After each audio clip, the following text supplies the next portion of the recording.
أهلا وسهلا مرحبا. Welcome dear Ahlul Quran. السلام علیکم ورحمۃ اللہ وبرکاتہ. فہم القرآن کورس کلاس 7 میں آپ سب کو خوش آمدید ہے. اہلاً و سہلاً مرحبا. آج کا ہمارا لیسن ہے پارا 1 سورہ البقرہ آیت 16 to 22. اللہ سبحانہ تعالیٰ سے دعا ہے کہ اللہ تبارک تعالیٰ آپ کے اس رستے میں کرنے والی ہر کوششوں کو قبول فرمائے. آپ کا اور ہمارا پڑھنا اور پڑھانا اللہ تبارک تعالیٰ کی محبت اور قربت کا ذریعہ بن جائے. آمین یا رب العالمین. نحمدہ و نصلی علی رسولہ الکریم. اما بعد فاعوذ باللہ من الشیطان الرجیم. بسم اللہ الرحمن الرحیم. رب اشرح لی صدری ویسر لی امری واحلل عقدۃ من لسانی یفقہوا قولی. ربی زدنی علما. ربی یسر ولا تعسر وتمم بالخیر وبک نستعین. آمین یا رب العالمین. آیت 16. اولئک الذین اشتروا الضلالۃ بالہدی فما ربحت تجارتهم وما كانوا مہتدین. یہ وہ لوگ ہیں جنہوں نے گمراہی خرید لی ہدایت کے بدلے، تو ان کی تجارت نے انہیں کوئی نفع نہ دیا اور اس میں وہ ہدایت یافتہ بھی نہ ہوئے. یہی لوگ ہیں جنہوں نے ہدایت کے بدلے گمراہی خرید لی، یعنی انہوں نے خیر کے بدلے شر کو خرید لیا. جیسے مثال کے طور پر کوئی شخص ہیرا کو دے کر ہیرا بیچتا ہے اور اس کے بدلے کوئلے کو لے لیتا ہے، کوئلہ خرید لیتا ہے. کوئی نور ہیرا بیچ کر، کوئی اتنا قیمتی ہیرا بیچ کر اور اس کی قیمت میں کیا لیتا ہے؟ کوئلہ، ہے نا. تو اب کوئی ایسا شخص کو کوئی عقل مند کہے گا کیا؟ سب تو اس کو بیوقوف ہی سمجھیں گے نا. تو اسی طرح سے کچھ لوگ ہوتے ہیں تو ہدایت کا تو کوئی مثال ہی نہیں ہے. ہدایت سے بڑھ کر تو دنیا میں کوئی چیز ہے ہی نہیں. کوئی نور ہیرا بھی اس کے آگے فیل ہے. تو بس ایک چھوٹی سی مثال ہے. تو اسی طرح کچھ لوگ ہیں جو ہدایت کو دیتے ہیں، ہدایت کو دے کر وہ اس کے بدلے گمراہی کو لے لیتے ہیں. یعنی ہدایت کو بیچا اور اس کو بیچا کس لیے؟ بیچ کر اس سے کیا لیا؟ اس کی قیمت کیا لی؟ کوئلہ لیا. گمراہی لی، گمراہی کو خرید لیا. گمراہی کو خرید لیا. قیمت کس سے چکائی؟ ہدایت سے. یعنی ایک سب سے بڑی خیر کو دے کر انہوں نے شر کو لے لیا. جو لوگ کہتے ہیں کہ ہم اپنے حال پر اچھے ہیں، وہ بھی اسی میں آ گئے. جنہوں نے اللہ کی راہ اختیار نہیں کی، ہدایت کی راہ اختیار نہیں کی، اور وہ کہتے ہیں کہ ہم اپنے حال پر اچھے ہیں اور ہمیں دین کا علم نہیں جاننا ہے، قرآن کو نہیں سمجھنا ہے، یہ بہت مشکل کام ہے، یہ علماؤں کے کام ہے، اللہ کے احکامات کو نہیں جانتے ہیں. طرح طرح کے تمام ان کے بہانے ہوتے ہیں. اور اس طرح سے بھی کچھ لوگ بہانے کرتے ہیں، زیادہ جان جائیں گے تو پھر ماننا پڑ جائے گا. اسلام بہت آسان ہے، اتنی مشکلات نہیں ہے، اتنی پابندی نہیں ہے. اس تمام طرح کے ظن اور گمان میں وہ لوگ ہوتے ہیں. جو لوگ اس غلط فہمی میں مبتلا ہیں تو دراصل کیا ہے؟ پھر ایسے ہی لوگ ہیں جنہوں نے ہدایت کو دے کر کیا لے لیا بدلے میں؟ گمراہی کو لے لیا. ابن عباس، ابن مسعود اور بہت سے صحابہ رضی اللہ عنہ سے اس آیت کی تفسیر میں لکھا ہے کہ اس سے مراد یہ ہے کہ انہوں نے گمراہی کو اختیار کر لیا اور ہدایت کو چھوڑ دیا، ہدایت کو ترک کر دیا. اولئک الذین اشتروا الضلالۃ بالہدی. یہی وہ لوگ ہیں جنہوں نے ہدایت کے بدلے گمراہی خرید لی ہے. کہ یہی معنی ہے کہ انہوں نے ہدایت کو گمراہی کی قیمت کے طور پر ادا کیا ہے. آیت 17. مثلهم كمثل الذي استوقد نارا فلما أضاءت ما حوله ذهب الله بنورهم وتركهم في ظلمات لا يبصرون.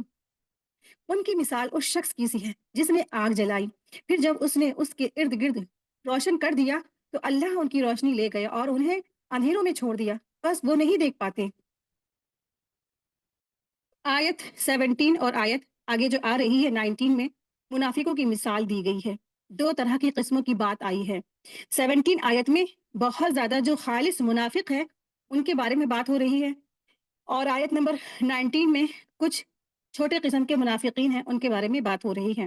تو جو بڑے منافق ہیں، جو خالص منافق ہیں، یعنی وہ پوری طرح سے کافر ہیں، وہ ایمان لا ہی نہیں، صرف زبان سے وہ انہوں نے اقرار کر لیا اسلام کا اور وہ ظاہری طور پر مسلمان تھے، لیکن اندر سے پورے کے پورے وہ کافر تھے.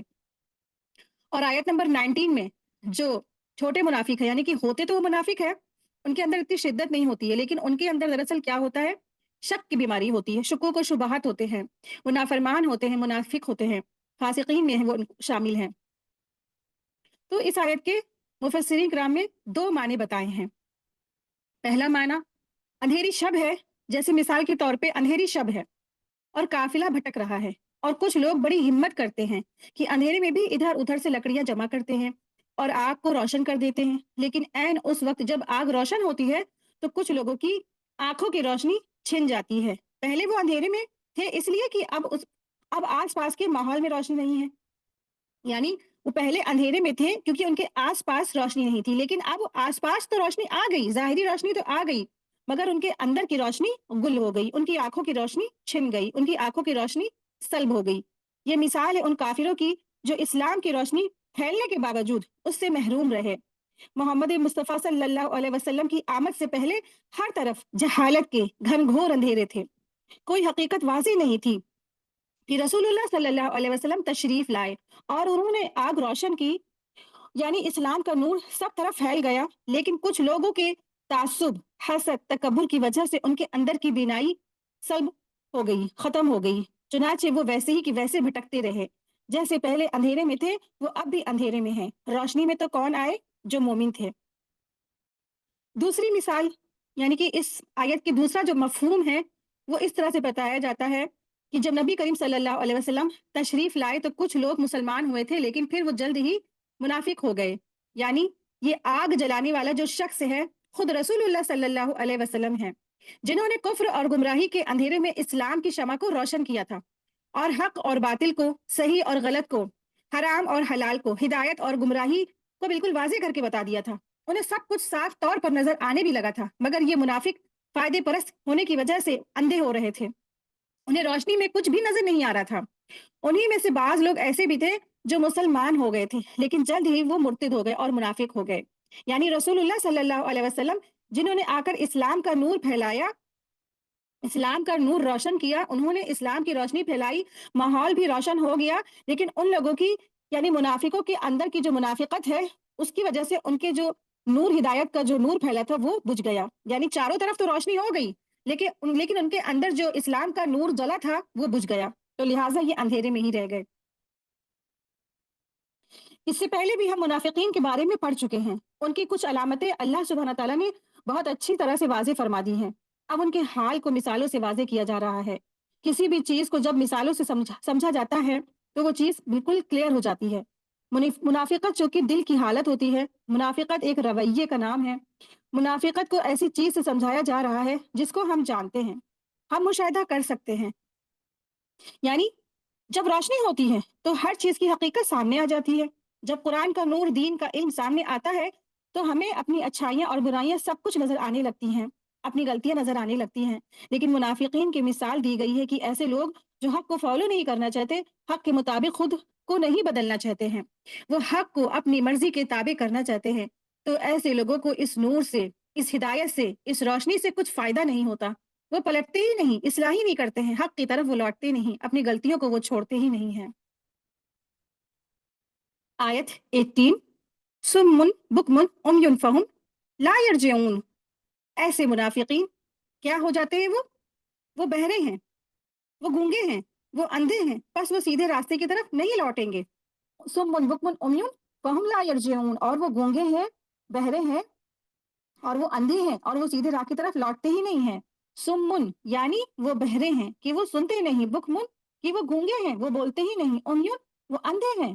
دلالت یعنی گمراہی میں وہ مبتلا ایسے ہیں کہ وہ کسی چیز وہ دیکھ ہی نہیں سکتے ہیں، یعنی ان کے کان تو ہیں لیکن وہ حق کو قبول نہیں کرتے، قبول کرنے سے پیچھے رکھتے ہیں، یعنی ان کی زبانیں بھی ہیں لیکن وہ ان کی زبانیں حق کو قبول کرنے سے گریز کرتی ہیں، یعنی ان کی آنکھیں بھی ہیں لیکن ان کی آنکھیں حق کو مان کر اپنی اصلاح کرنے سے اندھی ہیں۔ اور دیکھیے نظر اٹھا کے لاکھوں کروڑوں لوگ ہیں، آدم علیہ السلام سے لے کے اب تک کتنے کروڑوں اربوں لوگ آئے، کیا سب نے اس کو ایکسپٹ کیا؟ سب کو اللہ سبحانہ تعالیٰ نے وہ بصارت، وہ سماعت، وہ کان، وہ عقل، وہ فہم دیا اللہ نے؟ وہ تو خاص لوگ کو ہی ملتا ہے، اور ہر ایک کو وہ نور ہدایت کی روشنی نہیں ملتی ہے۔ جس کے دل میں تڑپ ہوتی ہے اور وہ دعا کرتا ہے ایاک نعبد و ایاک نستعین، اور کیا کہتا ہے اہدنا الصراط المستقیم، تو اللہ تبارک تعالیٰ اس کو اپنے راستے کی طرف رہنمائی کرتے ہیں۔ لیکن بعض لوگ ایسے ہیں صرف ان کا مقصد کیا ہوتا ہے، صرف اور صرف اپنی زندگی گزارنا، بس اپنی زندگی ہم گزار لے، اپنی فیملی کی فکر، اور صبح اپنی فیملی کی فکر، رات اپنی فیملی کی فکر، اور پوری ساری زندگی اپنی فیملی کی فکر، اور اپنی جانے کے بعد بھی اپنی فیملی کی فکر رہتی کہ میرے بعد اگر ہم چلے گئے تو میرے بچوں کا کیا ہوگا، اور کون ان کے لیے روزی کا انتظام ہوگا، کہاں سے یہ کھائیں گے، کہاں سے پیئیں گے۔ ساری زندگی پھر ان کو اپنی اپنی فیملی کی اور اپنے رشتے داروں کی فکر میں وہ گھلتے چلے جاتے ہیں. کس لیے؟ ہدایت کے لیے نہیں.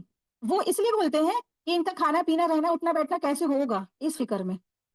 لیکن اس کے برعکس اس کے اپوزٹ جو مومنین ہوتے ہیں ان کی یہی فکر ہوتی ہے کہ میری اولاد بھی کیا ہو، میری جیسا جو ہے ہدایت یافتہ ہو جائے، اور میری ذریت بھی، میری ذریتوں میں بھی اللہ تعالیٰ جو ہے ہدایت یافتہ لوگوں نے اور ابرار اور مقربین لوگ آئے اللہ کے، تو وہ دعائیں بھی ایسی کرتے ہیں. ان کی کوششیں بھی وہی ہوتی ہے. جیسے آپ نے پولیٹیکل دیکھے ہوں گے نا، جو پولیٹیکل ہوتے ہیں تو ان کی کیا کوشش ہوتی ہے، ان کی کیا حسرت رہتی ہے کہ بس ان کے بچے کیا ہے پولیٹیکل میں ہی رہیں اور وہی آئے اور ان کی نسلیں آئیں. وہ ساری زندگی انہوں نے پالیٹکس کی، اب ان کے بچے ان کے بچے اور ان کے بچے پالیٹکس میں رہیں. تو یہی حال کیا ہوتا ہے، منافقین کا بھی ہوتا ہے کہ اس کی فکر اس کی سوچ صرف اور صرف دنیا کی ہوتی ہے، کیونکہ آخرت پہ تو اس کو یقین ہی نہیں ہے.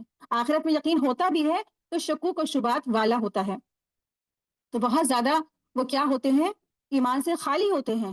ان کے زبانوں پہ تو اسلام کا اظہار ہوتا ہے لیکن دل سے دراصل کیا کرتے ہیں، وہ اسلام کا انکار کرتے ہیں. آنکھ ہوتے ہوئے بھی ایمان کو نہیں پا سکتے، کان ہوتے ہوئے بھی ایمان کو نہیں سن سکتے، اور جو ہے آنکھیں ہوتے ہوئے بھی ایمان کو یعنی کہ اللہ کی نشانیوں کو وہ نہیں دیکھ پاتے، قدرت کی نشانیوں کو نہیں دیکھ پاتے.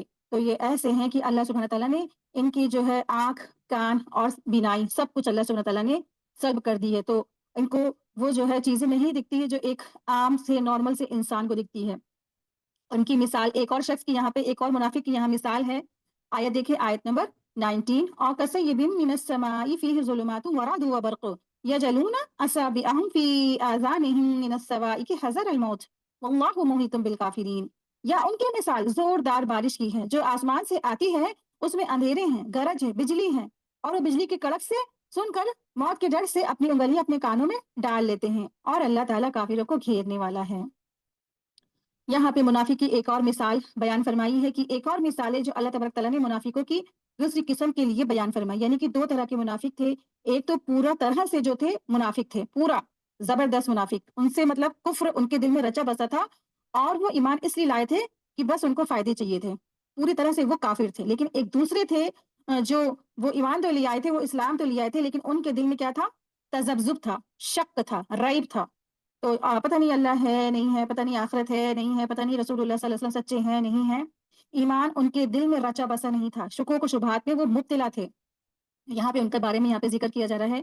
تو یہ وہ لوگ ہیں جن کے لیے کبھی تو حق ظاہر ہو جاتا ہے اور کبھی یہ شک میں مبتلا ہو جاتی ہے. یعنی کبھی تو وہ ایمان پہ یقین ان کو ہو جاتا ہے، لیکن وہ کبھی کبھی کیا ہوتے ہیں، اسلام اور اسلام کے جو احکامات ہوتے ہیں تو اس کی وجہ سے وہ شک میں مبتلا ہو جاتے ہیں. شک اور کفر اور تردد کی حالت میں ان کے دل میں بارشوں کی طرح سے ہے. یعنی کہ سیبن کے معنی کیا ہیں؟ بارش کے ہیں. ابن مسعود، ابن عباس اور دیگر بہت سے صحابہ کرام رضی اللہ عنہ کا یہی قول ہے، اور اس کے معنی آسمان سے بارش ہونے والی بارش کے ہیں.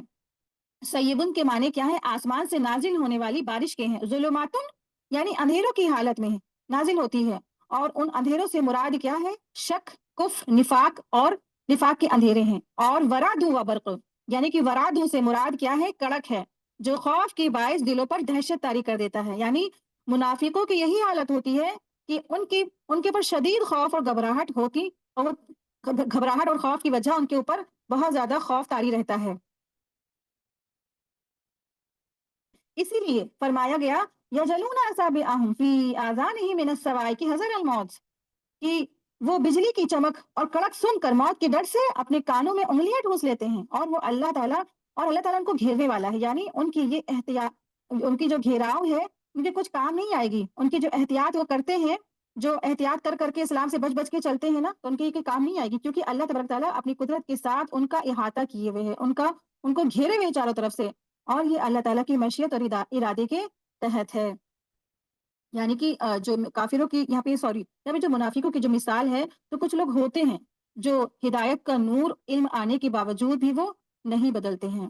یعنی کہ وہ کچھ لوگ ایسے ہوتے ہیں جو ہدایت کا نور اور علم آنے کے باوجود بھی وہ نہیں بدلتے. یعنی کہ ان کو معلوم سب ہوتا ہے، اور کیا کرتے ہیں، وہ اس سے گریز کرتے ہیں. وہ ایسے لوگ ہوتے ہیں جو اس دین کو ایکسپٹ کرنے سے ڈرتے ہیں. کس سے ڈرتے ہیں؟ کس چیز سے ڈرتے ہیں؟ کہ وہ لوگوں سے ڈرتے ہیں، دنیا کے فائدے جانے سے ڈرتے ہیں. اگر ہم سے سچ بولنا شروع کر دیں، یعنی کہ وہ کہتے ہیں کہ اگر ہم سچ ہی بولنا شروع کر دیں گے تو ہمارے سارا جو ہے جو بزنس ہے وہ سارا کا سارا ختم ہو جائے گا، برباد ہو جائے گا، ہم اس جاب سے نکال دیا جائے گا، یا ہمارے لوگوں کے اندر جو ہمارے لوگوں کے اندرونی جو وقت ہی نہیں رہ جائے گی، ہماری کوئی حیثیت نہیں رہ جائے گی، ہم لوگوں کے اندر جو جھوٹی شیخیاں ہیں وہ کہاں سے ہم بگاڑ سکتے ہیں، یا ہم اپنے آپ کو وہ ظاہر نہیں کر سکتے ہیں جو ہم اس وقت ہیں۔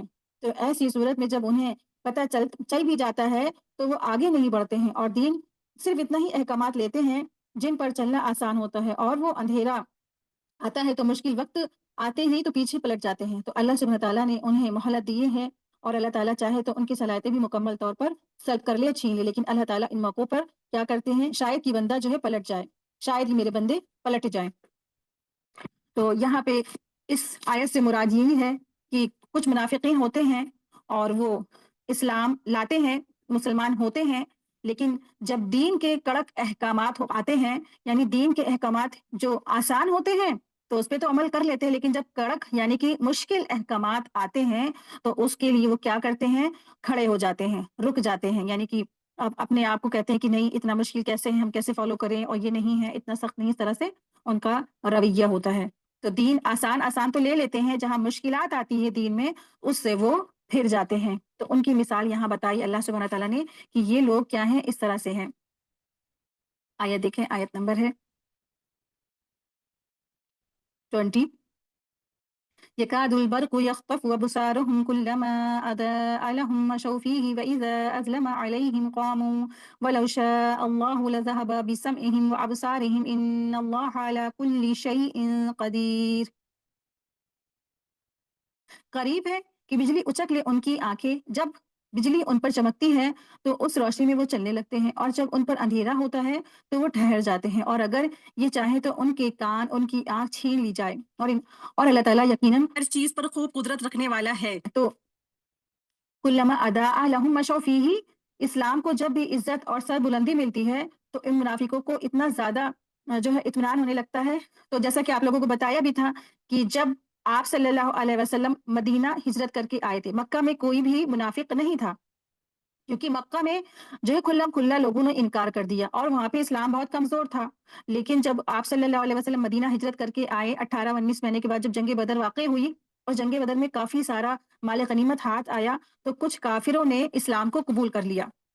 اسلام میں اس لیے آ گئے کیونکہ ان کو مال غنیمت چاہیے تھی، مال متاع چاہیے تھا، اور اس لیے وہ اسلام میں داخل ہوئے تھے۔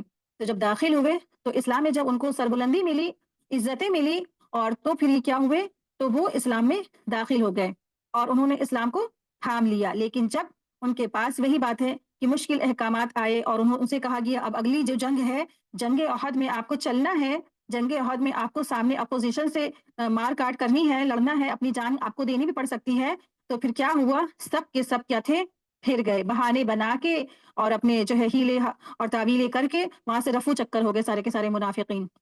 تو یہی کرتے ہیں، اور ایسا نہیں اسی وقت کا یہ رویہ ہے، آپ کبھی بھی لے لیں، کبھی بھی ایسے ہی ہمیشہ ہوتا ہے۔ جو منافقت جن کے اندر ہوتی ہے، جب اسلام کو ضرورت ہوتی ہے مومنوں کی یا ایمان والوں کی، اور اسلام کو ضرورت ہوتی ہے کہ آئیے آپ اپنی قربانی دیجیے اپنی جان سے یا مال سے یا وقت سے، اپنے آپ کے پاس جو بھی صلاحیت ہے وہ لگائیے، تو پھر وہ کہتے ہیں کہ نہیں نہیں، ہمیں تو بہت سارے گھر میں کام ہے، ہمارا بزنس چوپٹ ہو جائے گا، یا ہمارا یہ نقصان ہو جائے گا، یا ہمارا وہ نقصان ہو جائے گا۔ آپ بتائیں کہ کیا صحابہ کے فیملی نہیں تھی؟ کیا صحابہ کے اپنے ماں باپ نہیں تھے؟ کیا صحابہ کے اپنے بزنس کاروبار نہیں تھا؟ لیکن ہر چیز کو انہوں نے پیچھے رکھ کے رسول اللہ صلی اللہ علیہ وسلم کی آواز پر انہوں نے لبیک کہا، اللہ کے آگے اپنے آپ کو انہوں نے سرنڈر کر دیا، اپنی پوری پوری زندگیاں ہر چیز قربان کر دی، اپنی کوئی خواہش کو انہوں نے ترجیح نہیں دی۔